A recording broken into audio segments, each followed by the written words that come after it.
Decompression as a physician mom at the end of the day does not have to be complicated or loads and loads of minutes. It can be simple, it can be anywhere, anytime, and it can be absolutely effective. So keep watching for an amazing bedtime stretch routine that is a wonderful way to decompress, that maybe gets you off of your phone scrolling on social media and actually into a peaceful state to transition to sleep. All right, so I'm gonna hop down onto my mat and get into a child's pose. So I have my toes together, knees apart, and I let my bum sink down to my heels. And then I'm just gonna walk my hands out on the mat. And you can walk them out wherever feels good for you. Many times I will place my head down on the mat, and we're just gonna do some breaths here. So really thinking about that 360 breathing. I'm gonna link that video below so you can learn more about that. You can go head over and watch that. And I will explain it here. So you wanna take a big deep breath in, expanding your ribs in all directions. Pelvic floor relaxes, and then on the exhale, you're bringing that pelvic floor up and in. Your ribs knit back together, and it's as if you're being wrapped in a corset or mummy tape. Your abs are tightening in and across.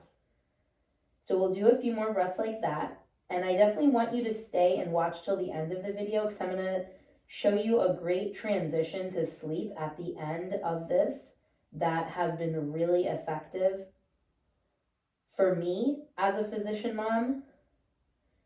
And I think it will be helpful for you as well. So I'm Dr. Sara. I'm a family physician, a wife, a mom of 5, and an exercise enthusiast. And you definitely want to subscribe so you don't miss any of my videos. Lots of anywhere, anytime movement, all different lengths, all different types of movement. We're going to do 2 more breaths here. So really big inhale. On the exhale, you want to think about sending the breath to the muscles that are being stretched. Maybe walk those fingertips out another little bit. And stretching should never feel painful. It can sometimes feel uncomfortable, but it should never be painful. And I remember when I was first getting back into moving consistently and stretching, I would think, what does that even mean? Like, how do I tell the difference? And what I will say is it's all about practice and repetition to be able to listen to your body in that way. And it's not something that you just immediately get or immediately like understand. It's really about practice and really paying attention and listening when you're doing these types of movements. Okay. Now we're gonna get into some spinal rotation here. So I'm gonna take my left hand through between my right hand and my right knee, and I'm gonna gently let that left outer upper arm kind of gently go to the floor. And again, this is all about feeling it out for you and what your flexibility is today, and it can change day to day, and that's okay. I love adding in upper body rotation and upper back and lower back rotation into my nighttime stretching in the postpartum period, because I find that especially my spine between like feeding the baby, carrying the baby, taking care of older kids, driving, standing, I feel like my spine ends up very tight. And so incorporating rotation, especially before bedtime, lets my sleep feel much more comfortable and peaceful. And I want that for you. So again, always doing that 360 breathing. I will link that video. I will also link, I have a postpartum like upper back neck stretch that is also an amazing thing to do before bedtime as another option for you, so you can have some variety if you like that. All right, we're gonna gently take that one out, and then we're gonna switch. Now I'm taking my right arm between my left hand and left knee, and same idea, getting that kind of upper back rotation in. And this you should be feeling sort of behind the right shoulder blade. And you're still getting, the hip, low back, inner thigh stretch from the child's pose. And then you're adding in that sort of shoulder blade. And depending on your flexibility and how you're feeling today, it can even get into that thoracic spine area. So sort of like up in this area. And again, I think especially in the postpartum period, these stretches can be very helpful when you are feeding and carrying a baby frequently. Awesome. We're going to do 2 more breaths here. So just to review, big inhale, ribs expand in all directions, pelvic floor relaxes. Exhale, ribs knit back together, pelvic floor is up and in, and you're imagining your abs being magnetized, like your hip bones are being magnetized together, like you're being wrapped in a corset. You can do 1 more here. I'm going to get into the next position. I also wanted to say that I talk about the breathing so much because it can turn every movement that you do into an exercise that's reconnecting things in your body, and it can become a deep core exercise, even stretching. So that 360 breathing is so critical as a foundational movement. Pregnant, postpartum, getting back to movement. If you haven't moved in a while and you're getting back to activity, any of those times, it is a wonderful way to start to reconnect with your body and really get the deepest layer of your abs strong and build a foundation that then you can progress and build on over time as your body gets stronger. So now I'm going to get into an all fours position. This is also known as a quadruped position. So I have my wrists, elbows, and shoulders are stacked. My knees 90 degrees to the floor, and then my hips are also at 90 degrees. I'm going to start with my back in a neutral position. I'm going to take a big breath in. So on the in, I'm arching my back, I'm looking up to the ceiling. And then on the exhale, again, that 360 breathing. Now I'm imagining that I have a string attached to my spine that's pulling me up, and I'm really rounding that back. Now, if you are pregnant, if you are postpartum and you're healing a diastasis recti, you have an abdominal separation, you're not sure, or you're just in the early stages of postpartum, maybe you're, still 3 or 4 months postpartum, you want this part to be very gentle. You don't want to overstretch your abs with arching your back. That can increase the abdominal pressure and potentially worsen a diastasis. So you just want to be really gentle and be careful with going past neutral. And you can see if you're watching or if you're doing this with me, I'm just flowing through this with my breath. So it's inhale, back is neutral if you're protecting that potential diastasis. If you do not have that issue, you can arch like I am. I'm now about 1 year postpartum. My diastasis is essentially healed, and then you can round. And if you're questioning anything about abdominal separation, what movement is appropriate for you, you always want to talk to your care team, your OBGYN, or whoever's going to deliver your baby, any other person that's on your care team. You definitely want to have a talk about your unique circumstances and what works best for you and your body. But this is something, especially this arching part. I mean, even a week or 2 postpartum, I am doing this sort of movement with my body because I find that it just feels really good and very relaxing, especially at bedtime, to get this gentle movement in. Okay, now we are going to get a little bit of a hip stretch in. So we're going to get into a 90 position again here. And I love doing hip stretches all times of day. When I first started, so let me get you into it. So I'm in 90 degree at both knees. My left knee is on the floor. And then you want to think about tilting your pelvis forward and then pushing about an inch forward. And if that, you should be feeling a stretch down the front of your left leg. If that's intense enough, wonderful. To intensify it more, you can bring your chin to your chest. You'll feel that kind of get a little bit more spicy. And if you want even more, you can raise up your left arm and actually add in a side bend. And I love, like, if this feels good for you, the balance feels good, the hip part is the right intensity.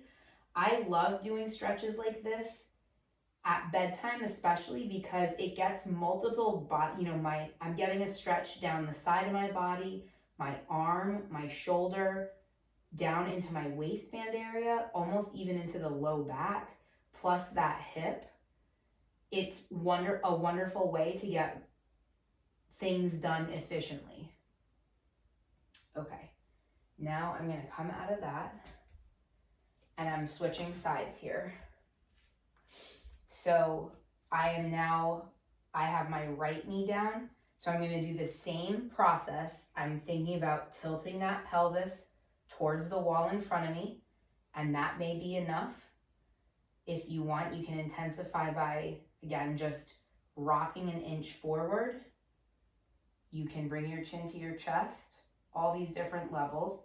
You can take that right arm up and side bend over. When I started doing hip stretching postpartum with my first, because I had some pretty significant hip issues going on that ultimately it was determined was overuse. Like I jumped back into trying to do certain things without healing my body appropriately and progressing. I kind of just tried to jump back in. Anyway, so I learned a lot about hips and hip stretching. And I think the most important thing I learned is I had no idea how tight my hips were from, being a physician mom, from sitting in the office, from driving, just from not stretching them with regularity. And when I started to incorporate that, I noticed all kinds of things happening. I noticed my low back pain get better. I noticed in future pregnancies, I had a lot less back pain, a lot less hip issues. Just when I brought that flexibility back, it was amazing what happened. And it was just doing it a few minutes a day. It wasn't anything like I was stretching for 30 minutes or anything. It was just a few targeted stretches that I did regularly. All right, this last one we're gonna do is called frog.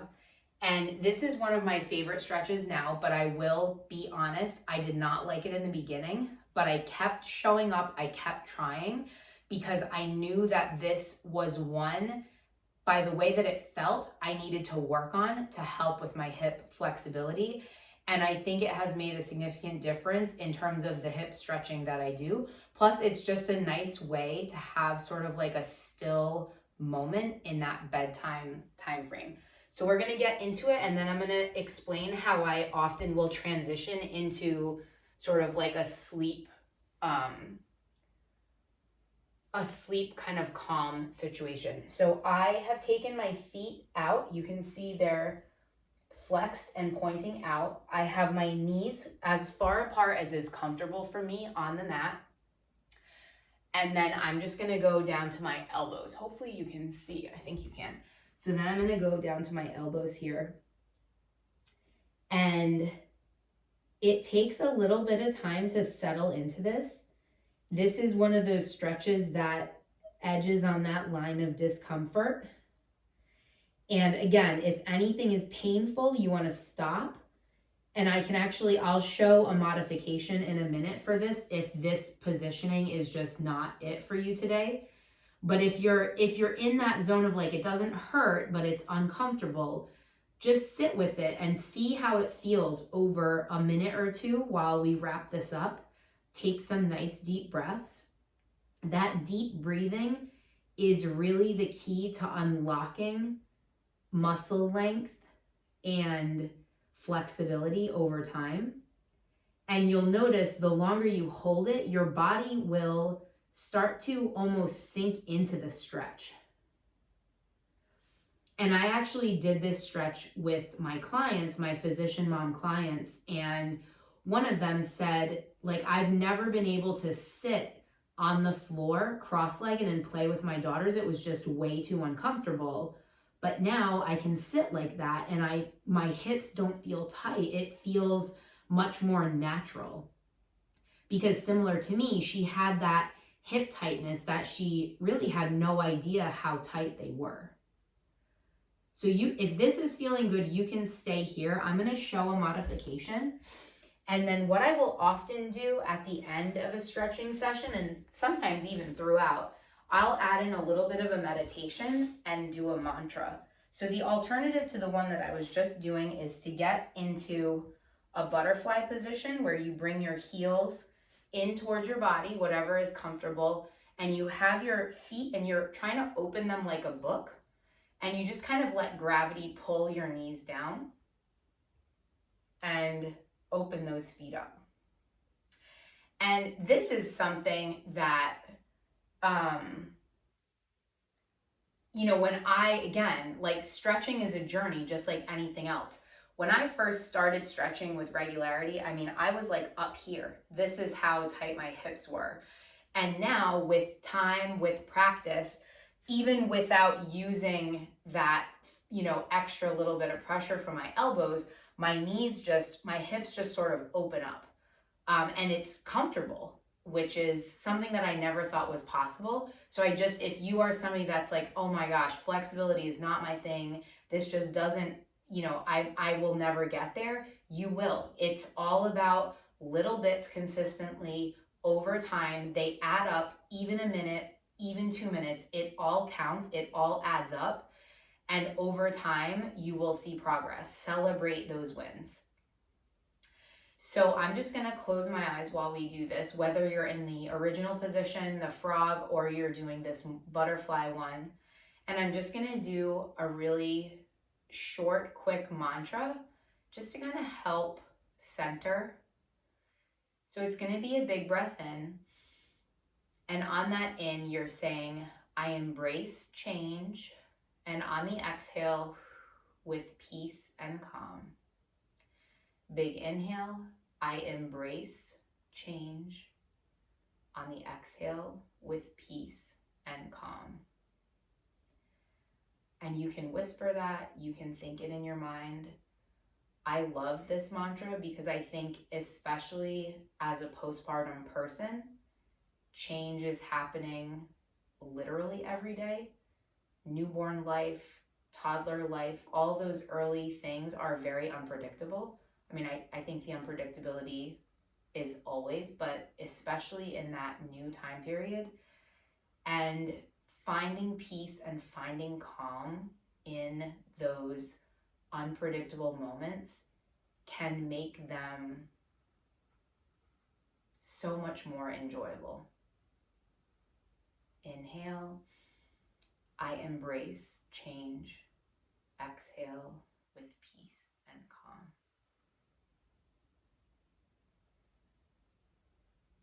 Amazing. And that can be something that's a minute, 2 minutes, 5 minutes, however many minutes you want it to be. It all counts. And maybe you are feeling like that physician mom that I described. That was my client who her hips were so tight, she was struggling to be on the floor playing with her kids. And then she started working with me and stretching and felt comfortable and actually felt good in her body doing the things that she always wanted to do. Maybe you think about exercise as a physician mom and it's even just thinking about it is overwhelming. When will I be able to do this? How will I fit it in? I'm seeing patients or I'm at the hospital and then I get home and it's bath time, it's dinner time, it's bedtime. I barely see my kids and then now I'm also expected to exercise. If that is the way you are feeling, I am the movement coach for you. I will drop a link in the description box. You can definitely get scheduled for a free 30-minute movement consultation. No pressure, no judgment. It's all about seeing what things could look like, how it can be when you get yourself moving in a way that's doable, that fits into your real life, that feels really good without intimidation, without pressure, without judgment.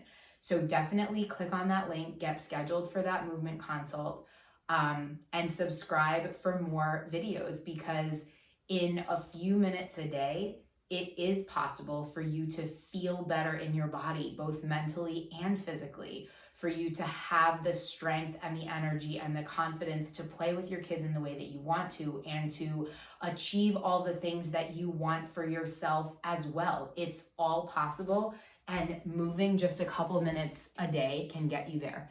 All right, cheering for you always. Bye, everyone.